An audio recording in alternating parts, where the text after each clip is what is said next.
السلام عليكم ورحمة الله وبركاته. إن الحمد لله نحمده ونستعينه ونستغفره ونعوذ بالله من شرور أنفسنا ومن سيئات أعمالنا. من يهده الله فلا مضل له ومن يضلل فلا هادي له. وأشهد أن لا إله إلا الله وحده لا شريك له، وأشهد أن محمدا عبده ورسوله. يا أيها الذين آمنوا اتقوا الله حق تقاته ولا تموتن إلا وأنتم مسلمون. يا أيها الناس اتقوا ربكم الذي خلقكم من نفس واحدة وخلق منها زوجها وبث منهما رجالا كثيرا ونساء. واتقوا الله الذي تساءلون به والأرحام إن الله كان عليكم رقيبا. يا أيها الذين آمنوا اتقوا الله وقولوا قولا سديدا يصلح لكم أعمالكم ويغفر لكم ذنوبكم. ومن يطع الله ورسوله فقد فاز فوزا عظيما. أما بعد فإن أصدق الحديث كلام الله تعالى، وخير الهدي هدي محمد صلى الله عليه وعلى آله وسلم، وشر الأمور محدثاتها فإن كل محدثة بدعة وكل بدعة ضلالة وكل ضلالة في النار.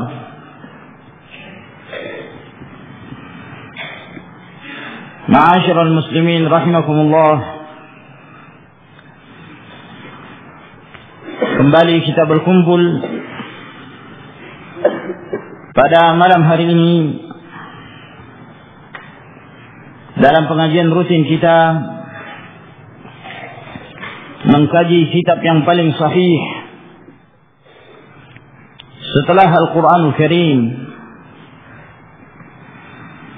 yang dikenal dengan nama Sahihul Imam Al-Bukhari rahimahullahu ta'ala. Dan pada pertemuan yang lalu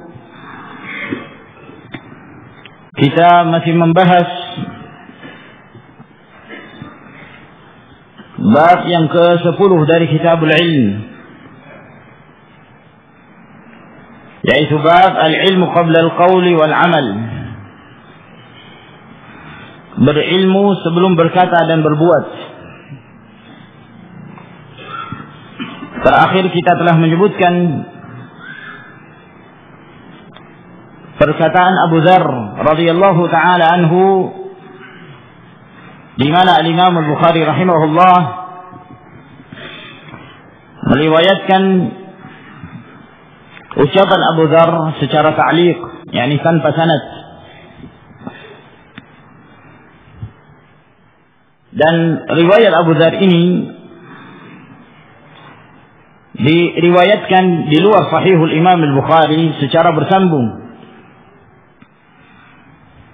Disebutkan dalam Musnad Ad-Darimi dan yang lainnya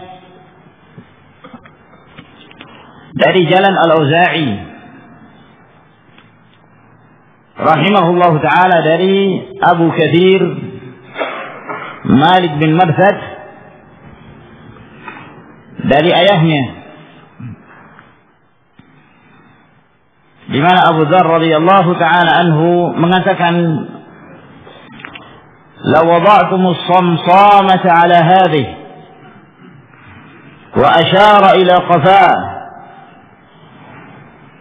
ثم ظننت أني أنفذ كلمة سمعتها من النبي صلى الله عليه وسلم قبل أن تجيزوا علي لأنفذتها. Kalaulah kalian meletakkan pedang terhunus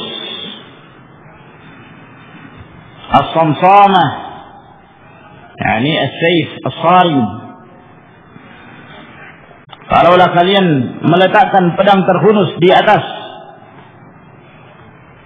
tengkukku ini, sambil beliau mengisyaratkan pada tengkuknya, kemudian aku menyangka bahwa masih memungkinkan bagiku untuk mengeluarkan sebuah kalimat yang aku dengarkan dari Nabi sallallahu alaihi wasallam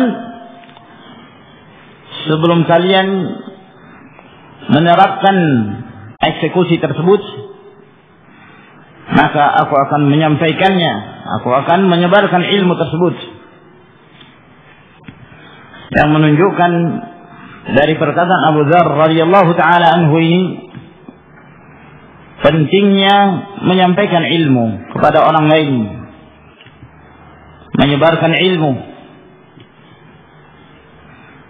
Sebab seorang ketika dia menyampaikan ilmu kepada yang lainnya, maka dia membimbing orang tersebut kepada kebaikan. Man dalla ala khairin kafa'ili. Barang siapa yang membimbing seseorang kepada suatu kebaikan, maka dia mendapatkan pahala seperti orang yang mengamalkannya. Sehingga beliau mengatakan bahwa kalaulah masih ada kesempatan sebelum meninggal untuk menyebarkan ilmu, walaupun satu hadis dari Nabi sallallahu alaihi wasallam, maka sampaikan. Kita melanjutkan kembali dari apa yang disebutkan oleh Imam Al-Bukhari rahimahullahu taala. Wa qala Ibnu Abbas, dan berkata Ibnu Abbas,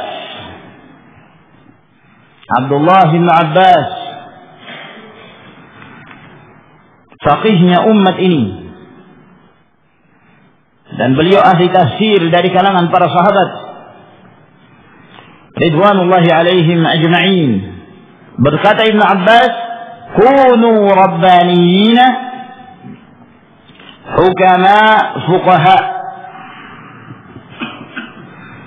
Jadilah kalian sebagai orang-orang yang rabbani, yaitu hukama fuqaha, menjadi seorang yang hakim, orang yang menempatkan sesuatu pada tempatnya, dan menjadi seorang yang faqih, yang mengerti dan mendalami agama Allah Subhanahu wa taala. Dan yang dimaksudkan oleh Ibnu Abbas radhiyallahu taala anhuma ini, beliau menjelaskan makna dari firman Allah yang Allah Subhanahu wa taala sebutkan dalam surah Ali Imran pada ayat yang ke-79. Walakin kunu rabbaniyin bima kuntum tu'allimuna al-kitaba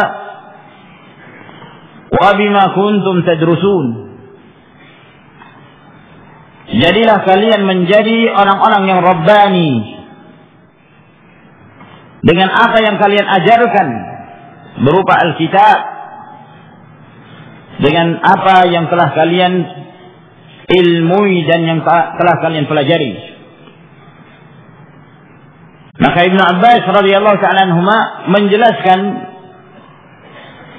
bahwa makna dari firman Allah kunu rabbaniyin, jadilah kalian menjadi orang-orang yang rabbani. Kata beliau hukama fuqaha. Hukama jamak dari hakim, orang yang memiliki hikmah, orang yang memiliki hikmah. Dan yang dimaksud dengan al-hikmah adalah wad'u syai' fi mawdi'ih. Meletakkan sesuatu pada tempatnya. Dan lawan dari hikmah adalah az-zulm, kezaliman, dan tidak menempatkan sesuatu pada tempatnya. Maka Abdullah bin Abbas radhiyallahu taala anhuma menjelaskan makna rabbani. Rabbaniyin, apa yang dimaksud di dalam ayat tersebut? Maka kata Ibnu Abbas, Rabbani adalah seorang yang hakim, yang faqih, yang bijak dalam menetapkan hukum, dan faqih mendalami agama Allah subhanahu wa ta'ala. Terjadi khilaf di kalangan para ulama tentang asal kata dari Rabbani. Asal kata dari Rabbani. Sebahagian pendapat menyebutkan bahwa Ar-Rabbani itu berasal dari kata Rabb. Berasal dari kata Ar-Rabbu. Nisbah kepada Rabb. Dan ini pendapat yang dikuatkan oleh Sibawayh, bahwa Rabbani itu disandarkan kepada Ar-Rabb. Yang Rabb merupakan salah satu dari nama Allah subhanahu wa ta'ala. Dan yang dimaksud Rabbani adalah seorang yang mengerti tentang Rabbnya, mengerti tentang Allah, senantiasa taat kepadanya, sehingga menisbahkan kepada Rabb, menunjukkan bahwa seorang itu mengerti tentang apa yang dikehendaki oleh Rabbnya. Kemudian diberi tambahan alif dan nun. Tambahan alif dan nun untuk menunjukkan keadaan seorang tersebut, bahwa dia berada di atas sifat ini. Sama seperti tambahan-tambahan yang lainnya pada sifat-sifat tertentu. Rayyan misalnya, Atsyan, Syab'an, Jaw'an, yang menunjukkan sifat.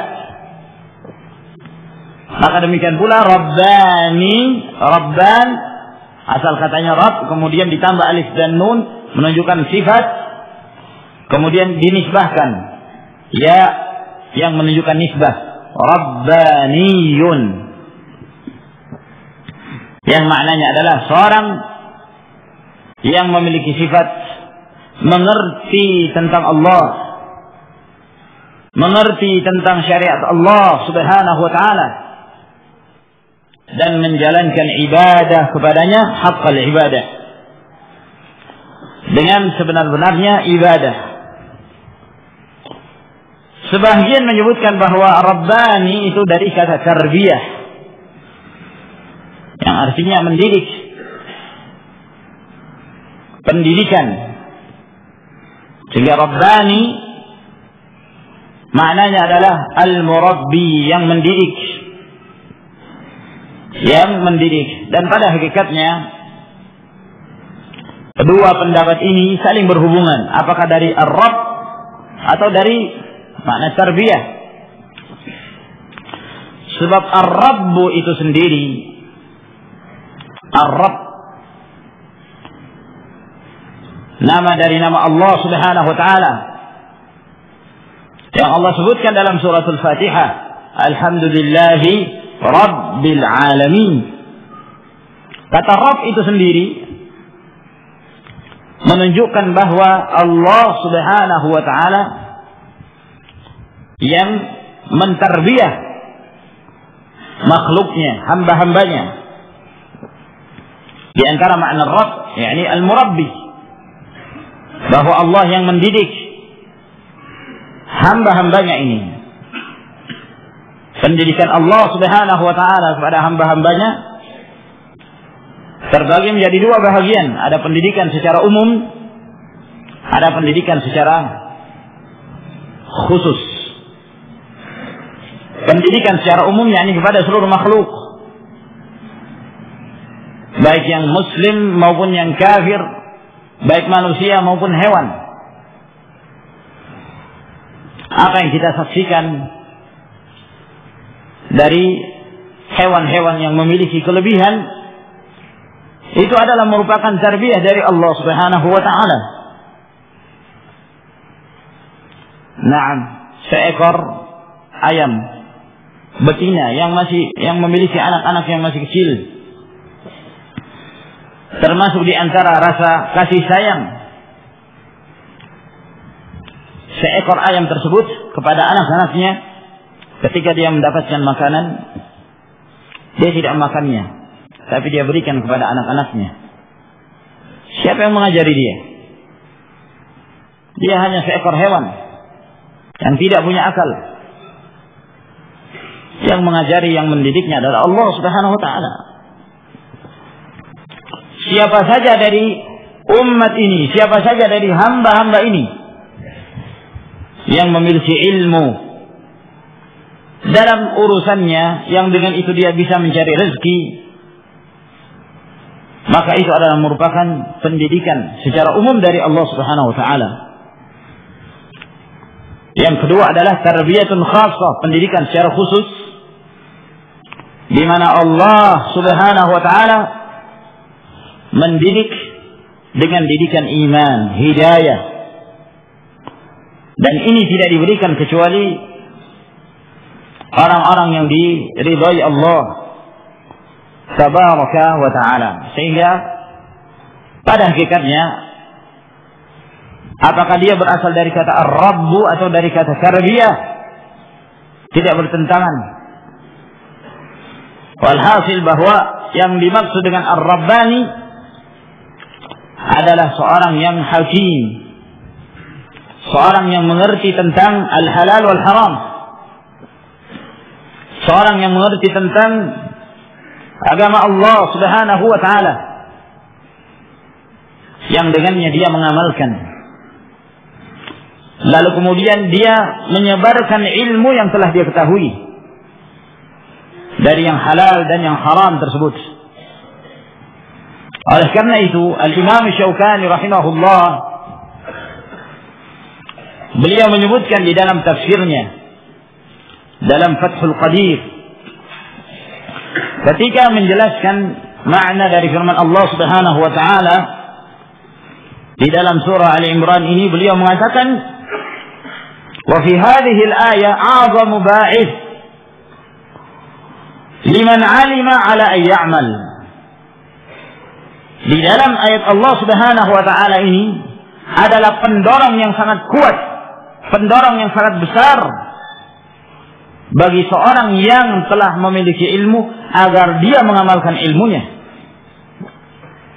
Wa inna min a'zamil 'amali bil 'ilm ta'limuh wal ikhlasu lillahi subhanahu. Dan sesungguhnya di antara amalan yang paling besar ketika seorang itu mengamalkan ilmunya adalah ketika dia mengajarkan ilmunya kepada orang lain, dan ikhlas dalam beribadah hanya untuk Allah Subhanahu wa ta'ala. Jadi ini Rabbani yang Allah Subhanahu wa ta'ala memberikan pujian, bahwa seorang Rabbani ketika dia memiliki ilmu tentang din, maka dia mengamalkannya, lalu dia mengajarkan ilmu tersebut kepada yang lainnya. Muhammad ibn al-Hanafiyah,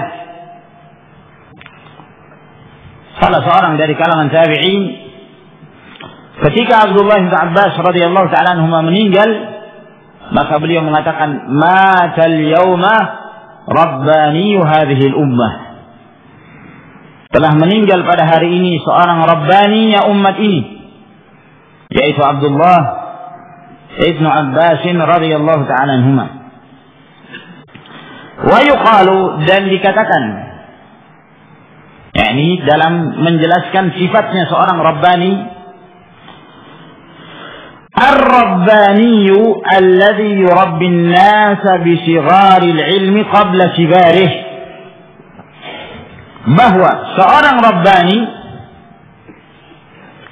rabbani adalah seseorang yang mengajarkan ilmu yang kecil sebelum ilmu-ilmu yang besar. Alladhi yu'allimu an-nasa sighar al-ilm qabla kibari, yang mengajarkan ilmu kepada manusia, ilmu-ilmu yang kecil sebelum ilmu-ilmu yang besar. Al-Hafidh Ibn Hajar rahimahullah, ketika beliau menjelaskan apa yang dimaksud oleh Imam Al-Bukhari ilmu yang kecil dan ilmu yang besar, ilmu yang kecil adalah ilmu yang permasalahannya jelas, ma waddiha min masaili, perkara-perkara yang jelas. Sedangkan ilmu-ilmu yang besar yang dimaksud adalah perkara-perkara yang samar-samar, yang butuh ketelitian, perkara-perkara yang sifatnya detail, teliti. Nah, ini ma'asyiral ikhwah rahimakumullah, sifat dari seorang rabbani. Seorang rabbani adalah seorang yang mendidik, yang mengajarkan ilmu kepada umat, namun dengan tahapan. Tidak setiap orang yang mengajarkan ilmu itu rabbani. Seorang rabbani memiliki ciri-ciri khusus. Kata Ibn al-Arabi, la yuqalu lil-alimi rabbani hatta yakuna aliman mualliman amilan. Kata Ibn al-Arabi rahimahullah, tidak dikatakan seorang alim itu rabbani sampai dia memiliki 3 sifat. Yang pertama, dia alim, benar-benar berilmu, mengerti, memahami syariat dan hukum-hukum Allah Subhanahu wa ta'ala dengan pemahaman yang benar. Mualliman, yang kedua, dia mengajarkan ilmunya, dia mendidik umat dengan ilmu yang telah dia ketahui. Kemudian yang ketiga, amilan, dan dia mengamalkannya. Dia berilmu, dia mengamalkan ilmunya, dan dia mengajarkan ilmu. Ketiga perkara ini, lalu kemudian dia sabar di dalam menghadapi cobaan-cobaan ketika dia mengajarkan, mendakwahkan ilmu tersebut, maka dialah yang disebut sebagai rabbani, yang disebutkan oleh Allah Subhanahu wa ta'ala, kunu rabbaniyin bima kuntum tu'allimuna al-kitaba wa bima kuntum tadrusun. Ayyuhal ikhwatu fillah, dari sini menunjukkan bahwa ar-rabbani adalah seorang yang memiliki sifat-sifat yang khusus. Tidak setiap seorang yang menyampaikan ilmu maka dia rabbani. Sebab di antara para ulama, di antara mereka ada yang mengajarkan sesuatu yang bertentangan dengan apa yang dia yakini, atau dia mengajarkan sesuatu yang menyesatkan umat, maka dia tidak mendidik umat ini kepada kebaikan. namun dia memberi kesempatan kepada umat untuk membuka pintu-pintu jahannam waliyadzubillah. Dari ulama usul. Maka ini fitnah. Demikian pula di antara mereka ada yang beramal tanpa disertai dengan ilmu. Di antara mereka ada yang menyampaikan sesuatu, mengajarkan kepada umat sesuatu yang tidak didasari dengan ilmu. Maka ini semua ma'asyiral ikhwah rahimakumullah bukan rabbani yang mendidik umat dengan kebaikan, yang senantiasa menegakkan al-amru bil ma'ruf wan nahy 'anil munkar. Wal takum minkum ummatun yad'una ila al-khair wa ya'muruna bil ma'ruf wa yanhauna 'anil munkar wa ulaika humul muflihun. Hendaklah ada sekelompok dari kalian yang mengajak kepada kebaikan, beramar ma'ruf dan nahi munkar. Mereka itulah orang-orang yang mendapatkan keberuntungan. Maka seorang ketika dia telah memiliki ilmu, maka dia harus mengamalkan ilmunya. Lalu kemudian dia menyampaikan kepada yang lain. Sebagaimana dia senang, dia mendapatkan hidayah, maka dia pun senang apabila saudara-saudaranya yang lain mendapatkan hidayah. Dia merasa gembira dengan itu. Apabila saudaranya mendapatkan petunjuk dari Allah Subhanahu wa taala melalui dia. Adapun apabila seorang meninggalkan salah satunya, dia berilmu tapi dia tidak mengamalkan ilmunya. Dia beramal tanpa ilmu. Dakwah tidak dibangun di atas ilmu. Ini semua menyelisihi sunnah Rasulullah sallallahu alaihi wasallam. Menyelisihi apa yang Allah perintahkan menjadi seorang yang rabbani. Bahkan yang tersebar adalah fitnah. Kata Sufyan bin Uyainah rahimahullahu taala, ittaqu fitnatal 'alimil fajir wal 'abidil jahil fa inna fitnatahuma fitnatun likulli maftun.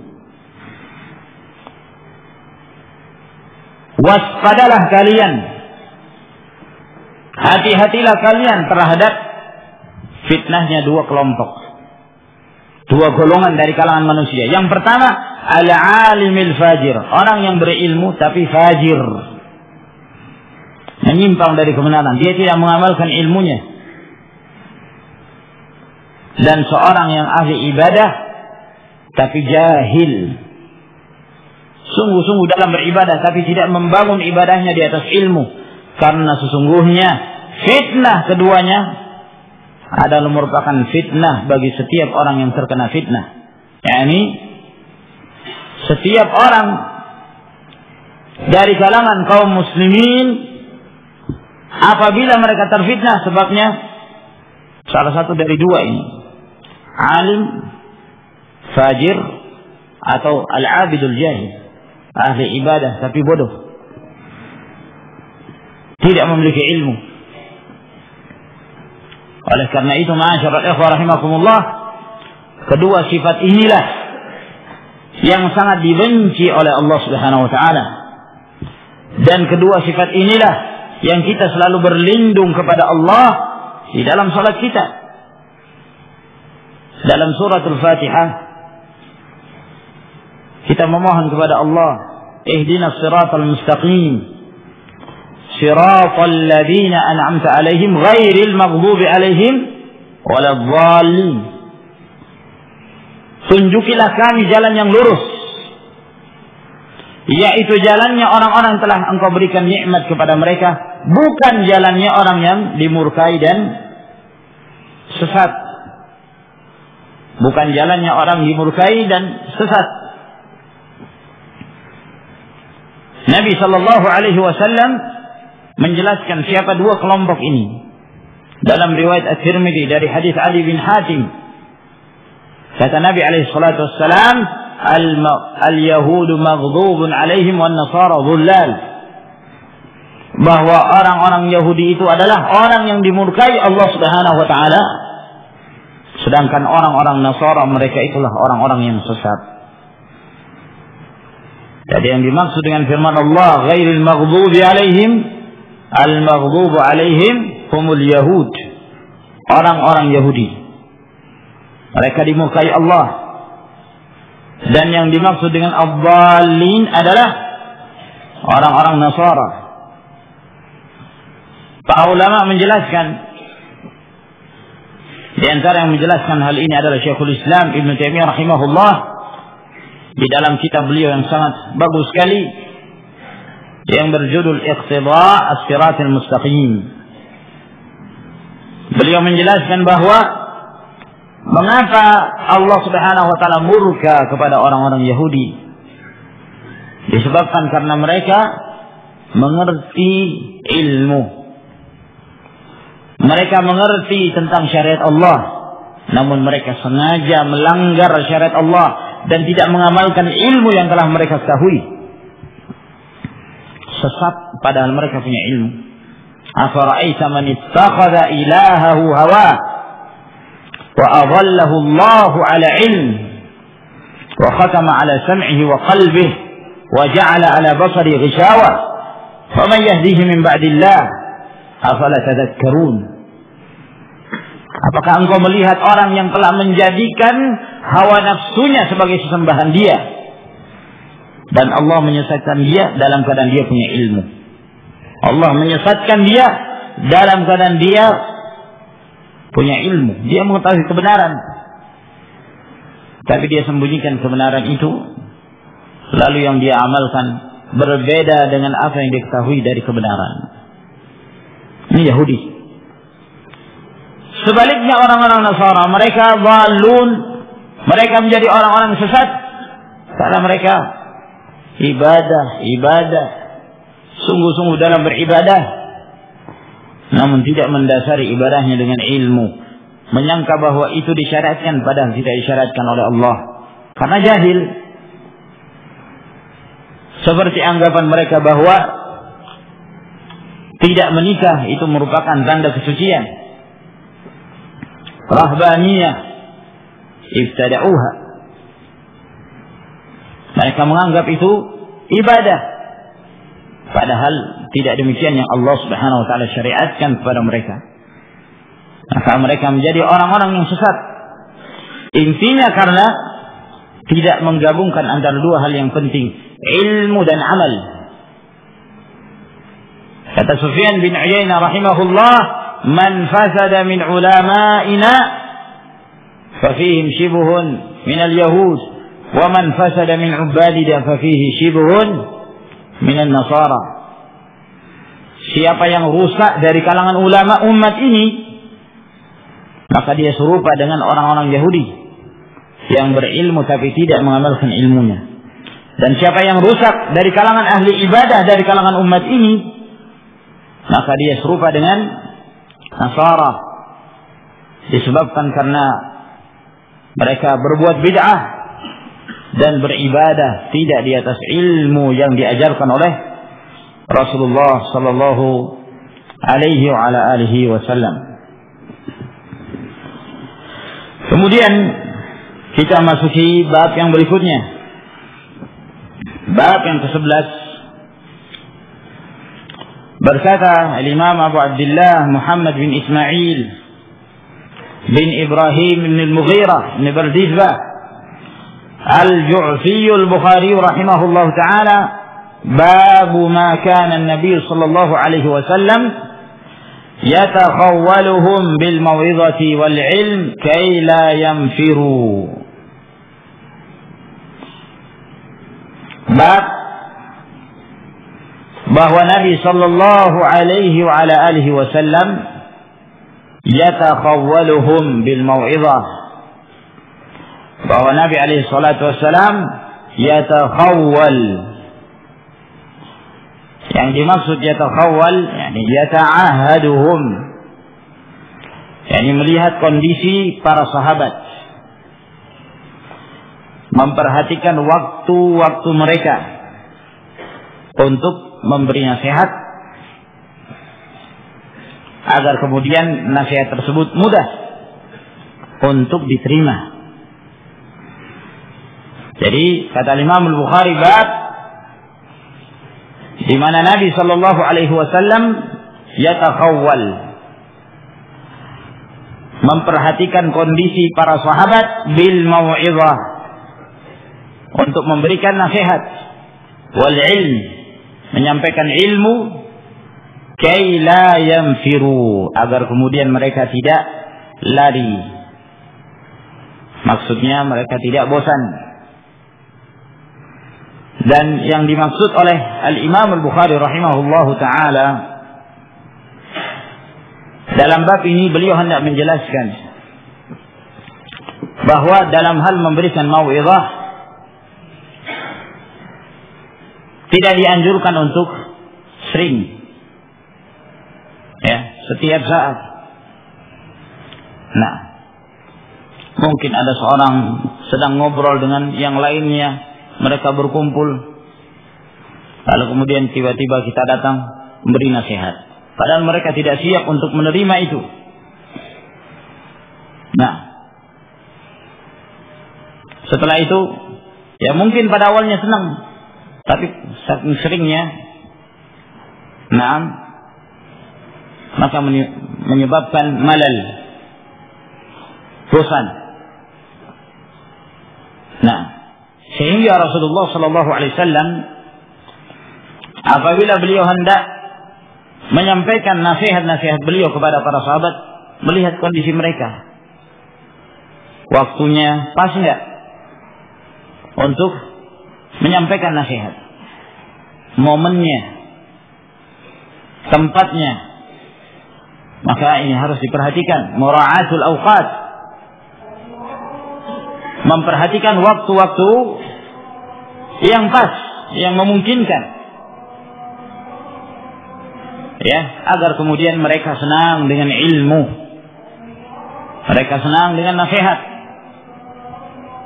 Sebab jangan sampai seorang menyampaikan karena, ya, mungkin pada awalnya mereka senang, akhirnya terus disampaikan sehingga menyebabkan kebosanan,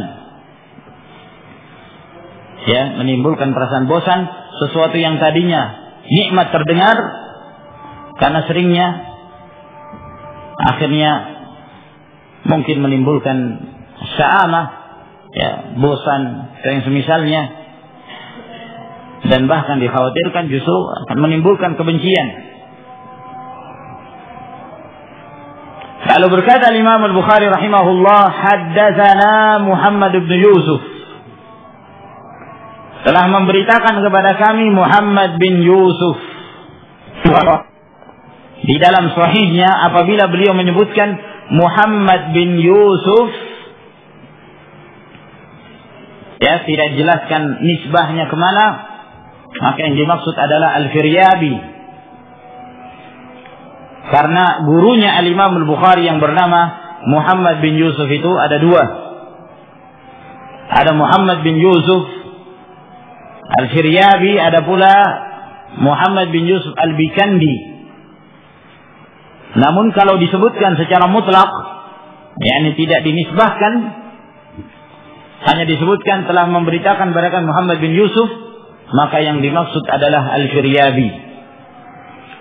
Sebab kalau Al-Imam Al-Bukhari maksudkan Al-Bikandi, biasanya beliau sebutkan nisbahnya Al-Bikandi, maka menunjukkan bahwa di dalam sanad hadis ini gurunya Al-Imam Al-Bukhari adalah Al-Firyabi, Muhammad bin Yusuf. Qala akhbarana Sufyan, dia berkata telah memberitakan kepada kami Sufyan. Gurunya Muhammad bin Yusuf yang bernama Sufyan juga ada dua.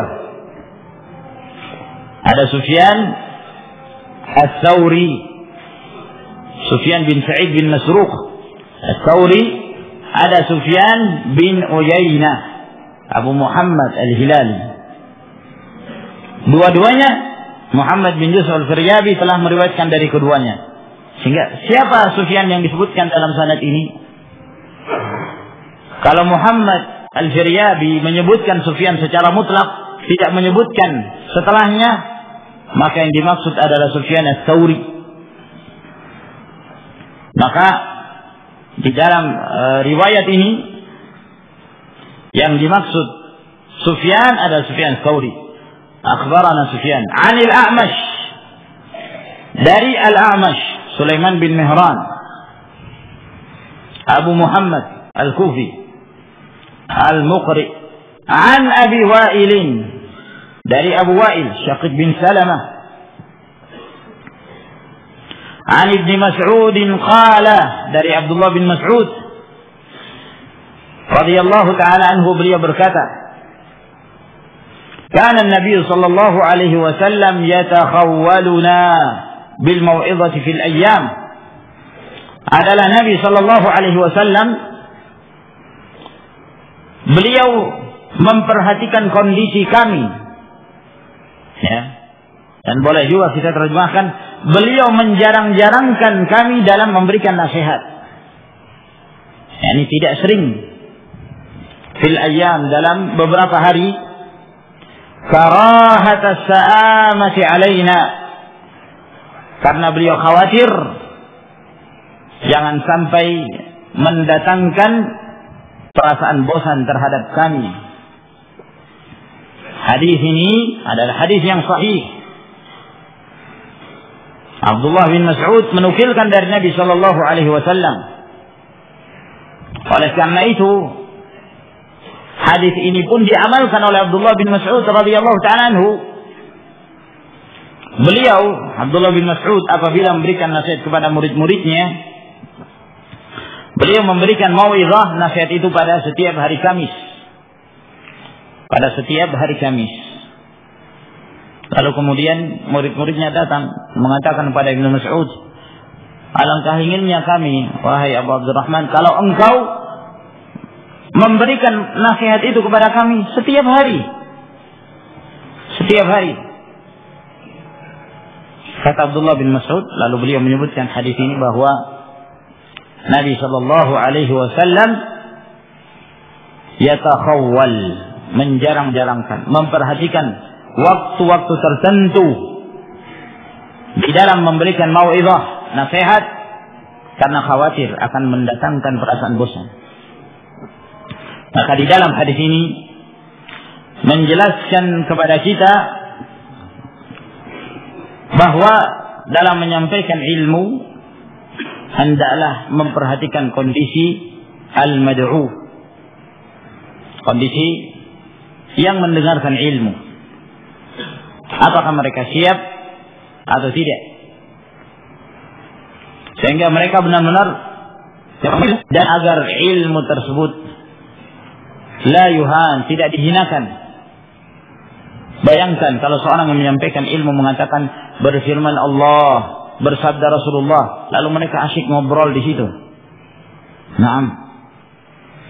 Seakan-akan qaulullah, qaulur Rasul itu suatu yang rendah nilainya. Suatu yang rendah.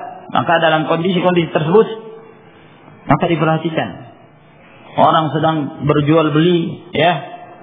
Ini berapa harga, tawar-menawar antara penjual dan pembeli. Dia datang. Ya akhi, bertakwa kepada Allah. Ya.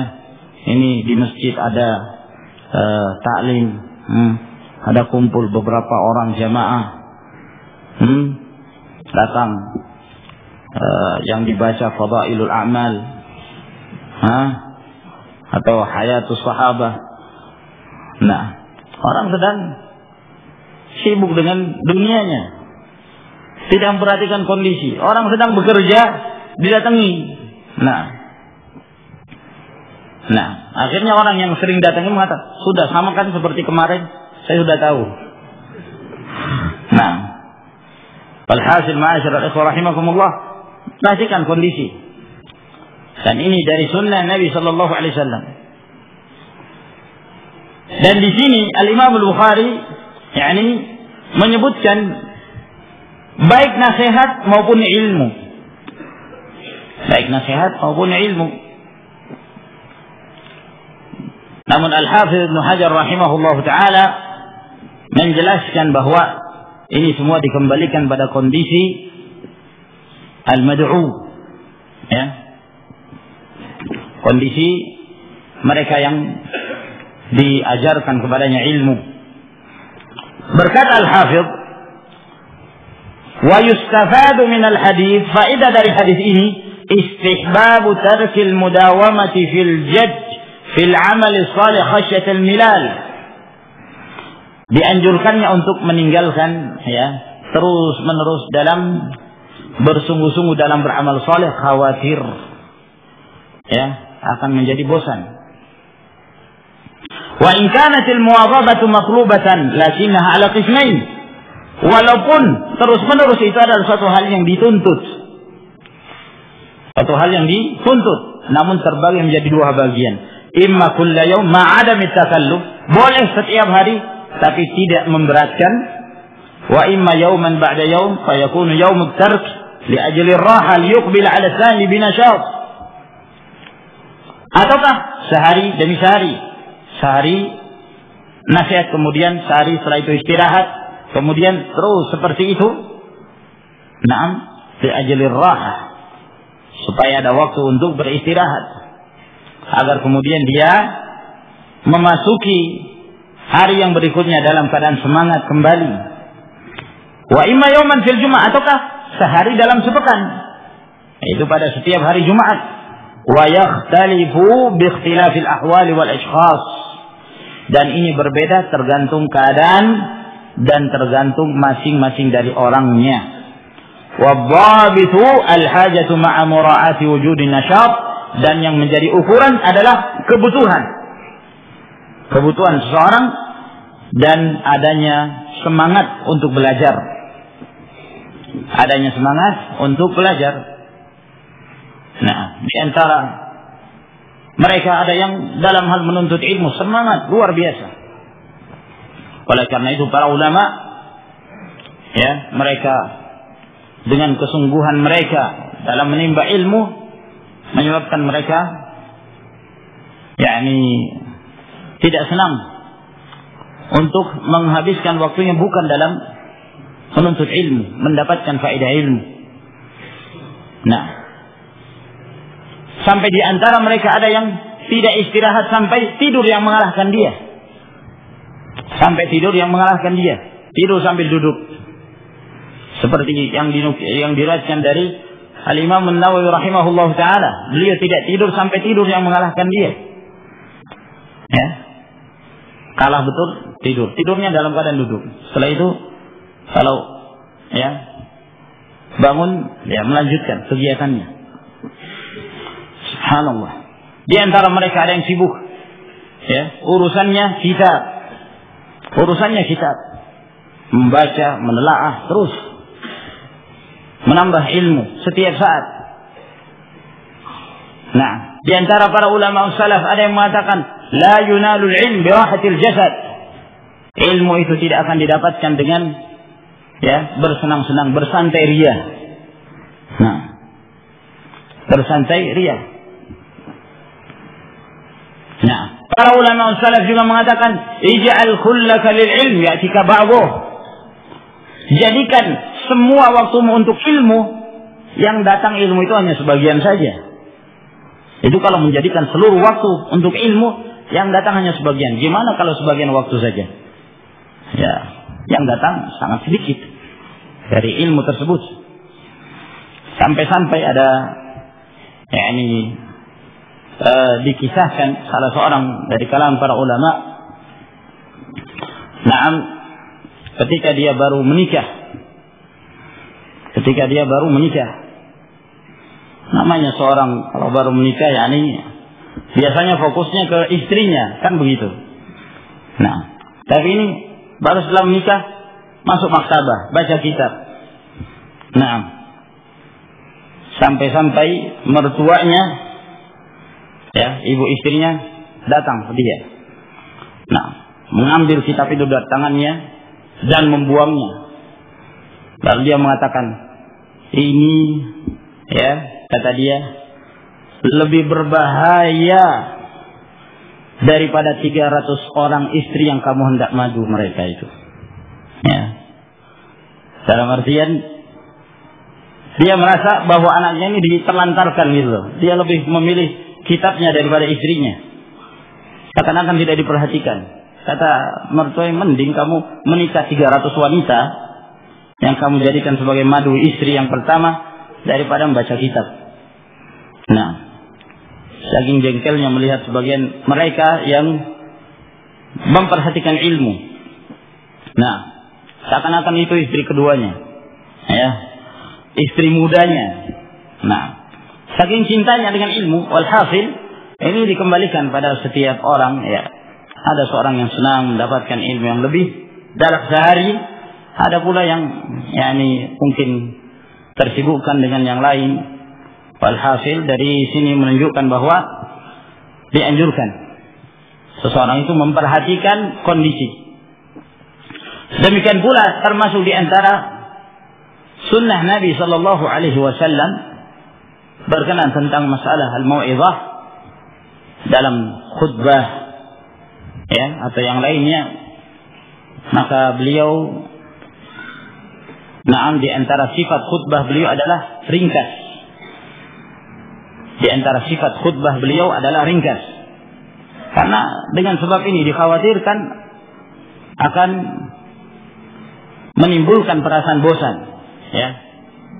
Nah, menimbulkan perasaan bosan sampai-sampai di antara mereka itu sudah menulis di hadapan mimbar itu maksimal berapa menit ya? 15 menit maksimal. Itu baca khutbatul hajah innal hamdalillah itu sudah berapa menit itu? La ilaha illallah. Nah, subhanallah. Walhasil dalam hal ini, ikhwan, perhatikan kondisi. Dan di dalam hadis yang diriwayatkan oleh Imam Muslim dari hadis Ammar, kata Nabi sallallahu alaihi wasallam, "Inna tula salatir rajul wa qisara khutbatihi ma'innatun ala fiqhi." Sesungguhnya panjangnya salat seorang, yakni pada salatul Jum'ah, dan pendeknya khutbahnya itu tanda bahwa dia seorang yang faqih. Ya, memendekkan khutbah itu dari sunnah Nabi sallallahu alaihi wasallam. Nah, maka menyampaikan khutbah itu yang terpenting adalah apa tujuan kita? Untuk menganjurkan para hadirin agar mereka bertakwa kepada Allah, mereka bersemangat dalam menjalankan ibadah kepada Allah Subhanahu wa taala. Naam, wallahu taala a'lam bissawab. Sampai di sini insyaallah yang kita baca, kita lanjutkan di pertemuan yang berikutnya. Wa akhiru da'wana alhamdulillahirabbil alamin.